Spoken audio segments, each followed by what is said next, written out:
really willing to give up on anything. That is like they were making sure they weren't getting picked off. They didn't really want RRQ to push into their lanes and get free towers. But when you're not willing to give up on anything, then you may not be able to earn anything in exchange when you're already a little bit behind in terms of the lane matchups. So going into game number 2, Alter Ego going to be on the blue side, RRQ on the red. Louis, Eves, as well as Joy have been banned off, and going into RRQ, Parrot, Juicin, and also the typical Fanny ban off already been put out. So I feel like Alter Ego is respecting the RWM that was done by RRQ, so that's the reason why they're denying it as well. But at the same time, Toyu will be picked up to be stolen from the hands of Sutsujin. Now, RRQ Hoshi, how are they going to respond it?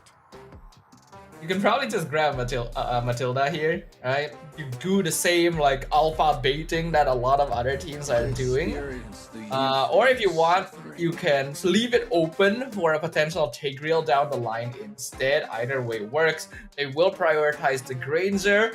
If they don't go Matilda here, then they do. All right. Your predictions is on point. There you go. I mean, like they have the opportunity that it could be. But then again, going into your comments, right? If they didn't pick up Matilda, what are your thoughts could have been on that side? If they didn't go Matilda, they could have gone like the safer high-low Gatot option. Hilda is also a possibility, but I started with Matilda for a reason, right? In this way, RQ can bait out the alpha. Alter Ego already know for sure this is going to be an alpha third pick, but they have no way of like stealing it away because they already have their jungler. So they have to go something else. RQ can get that for free alongside a meta pick like the Granger. Irritail will definitely come out because that is the lane counter. And then the Tigreal will be stolen away as well by Dreams. This will be alpha 100%. And then we will go into the ban phase. Ooh, okay, so far, again, this is following the ultimate rotation of picks that expecting coming in from RRQ Hoshi itself. Now, seeing how Alter Ego spotting out how they've already gotten their jungler, they already gotten also their EXP. Now RRQ Hoshi will take off Valentina. They're denying IMU, knowing for a fact that they do not want anyone to take away their ulti and use it against them.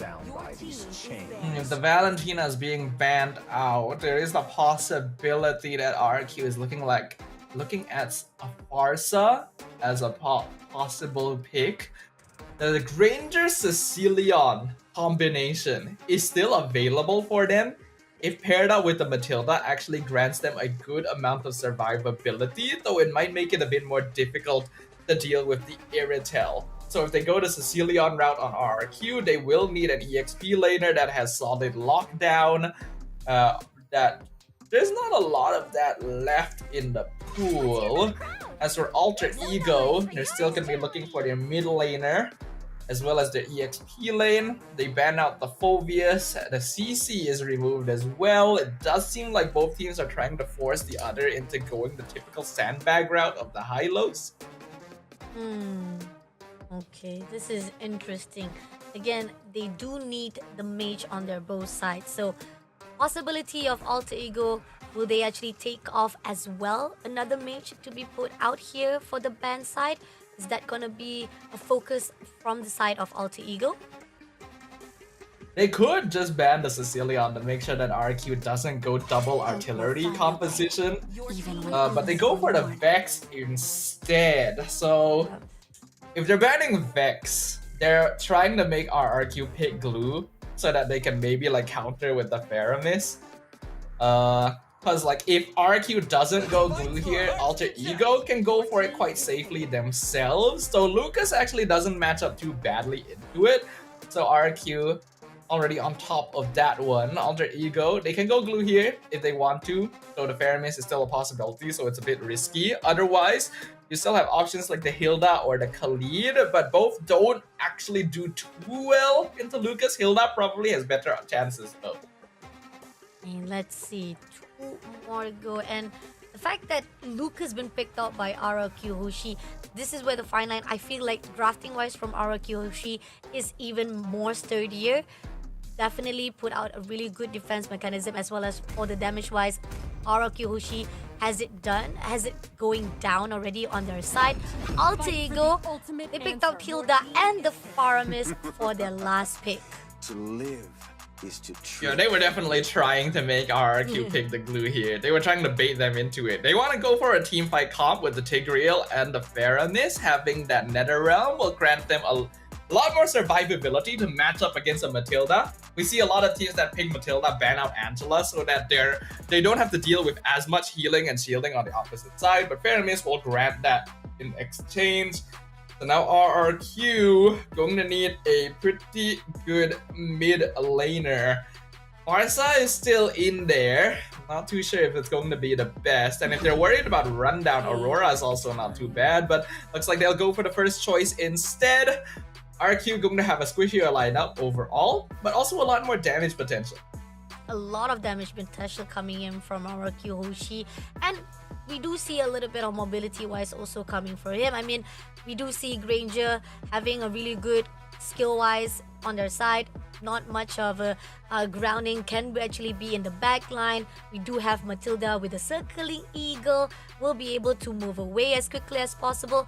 Alter Ego, they're looking for a way to able to control or even center out the game fight, the team fight itself for themselves. So hopefully that could be a really good idea or a response to the side of RRQ Hoshi after that first match. But then again, if execution did not go their way, Team RRQ Hoshi can just as easily punish them. But let's see if that's going to be the case. Here on out, round number 2. Remember guys, on this challenge season, it's best of 3. So that means if Team Alter Ego does not do something, RRQ Hoshi will be the second team to go to the challenge finals. It is a qualifying match after all. Loser doesn't go home, but they'll have a much longer journey ahead of them, having to qualify for the last chance qualifier. So you ideally don't want to have to play around that.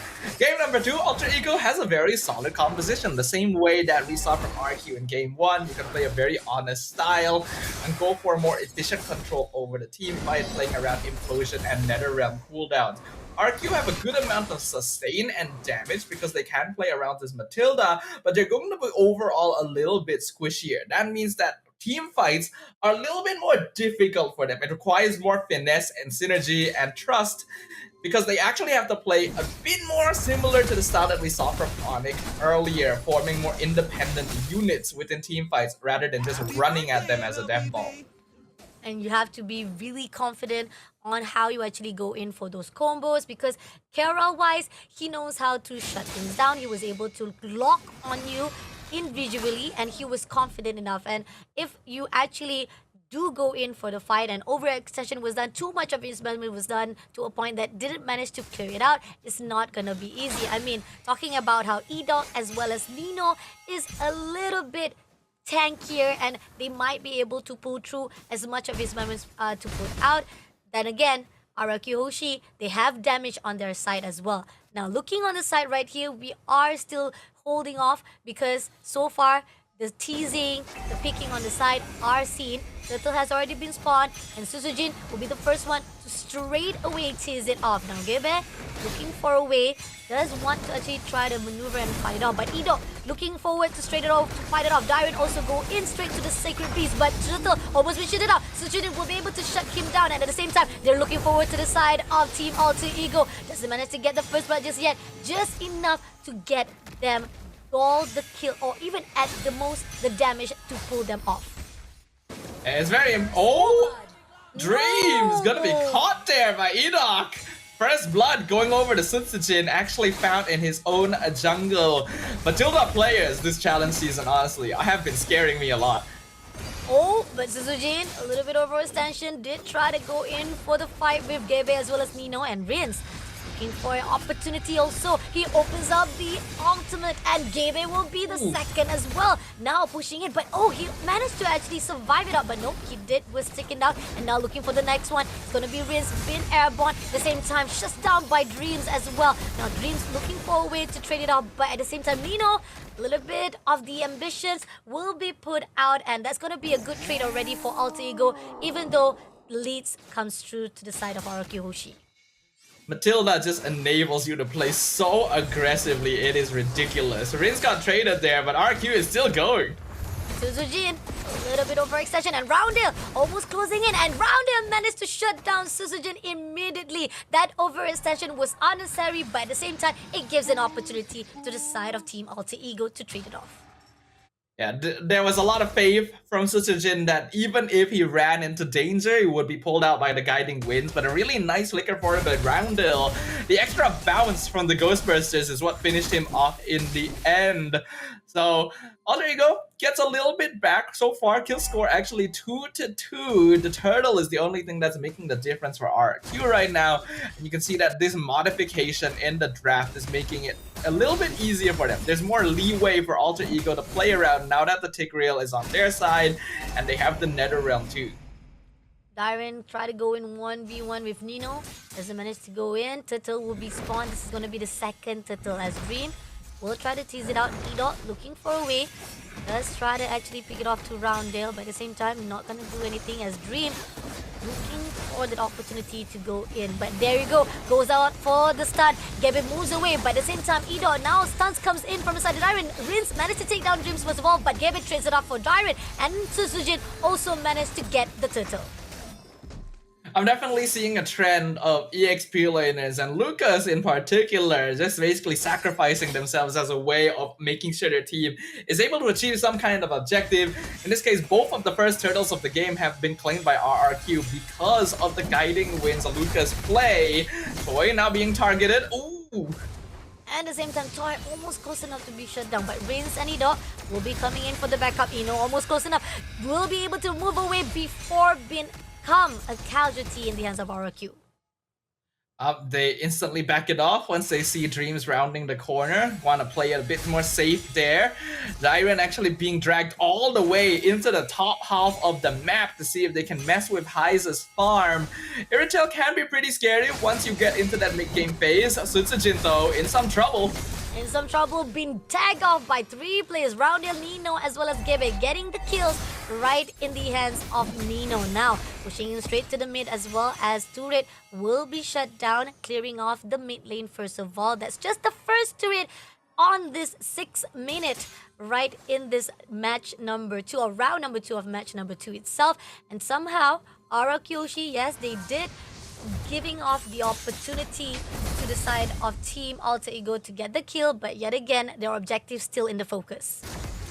And being able to get the mid-tier 1 as the first turret of the game is huge because it just opens up so much priority for RRQ to roam around the map.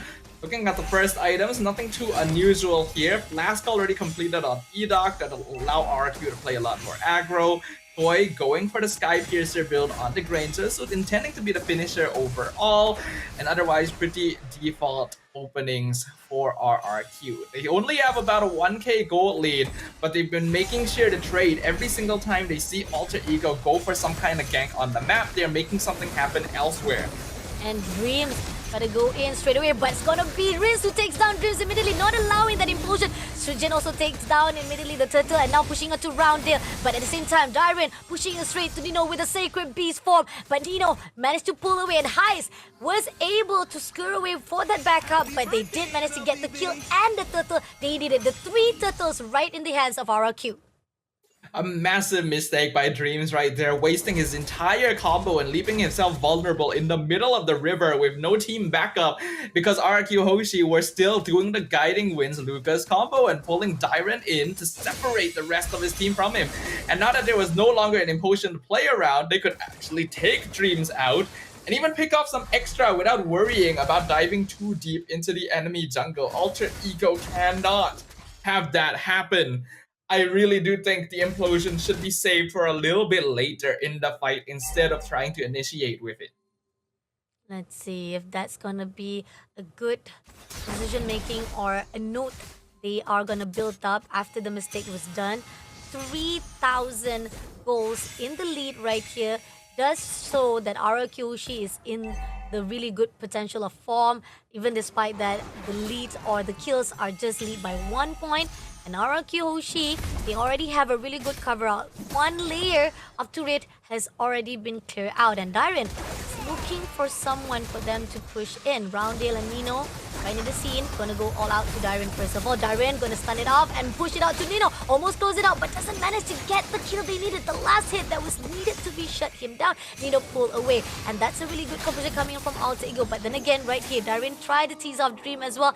Not gonna be in the favorite. That team fight was unsuccessful to the side of RRQ Hoshi, but at least they did try to push away Alter Ego.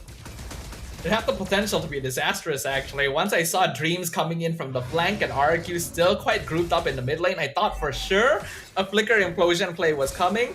But Rins was in the bush and actually stunned him midway, which gave RRQ the time needed to separate and run backwards. So that was a really nice call coming in from the Parsa. Now the Lord. Now the Lord will be triggered up, and Dyren sacrificing himself, just try to tease off away the team of Alter Ego. By the same time, Rince takes down Nino, and now Toy takes down Roundale as well. And that's the double kill that is needed for RRQ to just get the Lord for themselves. And again, we keep on saying Dyren denying and leaving himself in the open to get to be shut down or getting out by 3 people of Team Alter Ego himself, but with a really good fruitful. That sacrifice was just a great composition coming in from Team RRQ. And even if Dyren is dying a lot, we can see that his damage numbers are actually very, very high up there. Doing his job as is necessary. And him sacrificing his life is actually very worth it a lot of the time for RRQ Hoshi. He is taking out most of the extra HP from the Nether Realm and grouping Alter Ego together so that RRQ can follow up with a Spear of Alpha with multiple members stacked. Now they're targeting Dreams in the river. And coming in, Dreams. That implosion will not do anything. Sushijin immediately shuts down Dreams, and now Toy looking forward to shut down with Gebe as well. So much pressure coming in, and it seems that Team RRQ just almost barely able to get away with another casualty, but Team Alter Ego was able to pull away. Nino got very lucky there. If that had done just a little bit more damage, I'm pretty sure the Sky Piercer would have finished him off. The Holy Defense comes in, Sushijin dives into the backline, gets pulled out. Tower should be taken quite easily from RRQ. They've already zoned Alter Ego completely off of it. Lot will be cleared out, and they are clearing out the marching minions as well so that they can pull in into the top lane as well. Now let's see if it's gonna be Sushijin almost investing himself straight into the mid, but at the same time Implosion comes through and Dreams able to stun them out, but is it gonna be enough? Dyren shuts down Haze immediately, and Toy takes down Dreams. Now looking forward for the next one as Nino will be pulled through. They have a lot of damage. Edo shuts down Nino, and that's gonna be left with 2 more players to Alter Ego. They clear out the second last turret, leaving only top lane, and Team RRQ, they are hungry. They want to go all out right this instant. Marching of the minions to clear out the crystal. Goes all out. Sushijin will be denied by Gavin, but it's going to be a lot of damage already, shutting them down. And crystal will be won as RRQ Hoshi gets the first win of the day with 2-0 in their hands. And they are the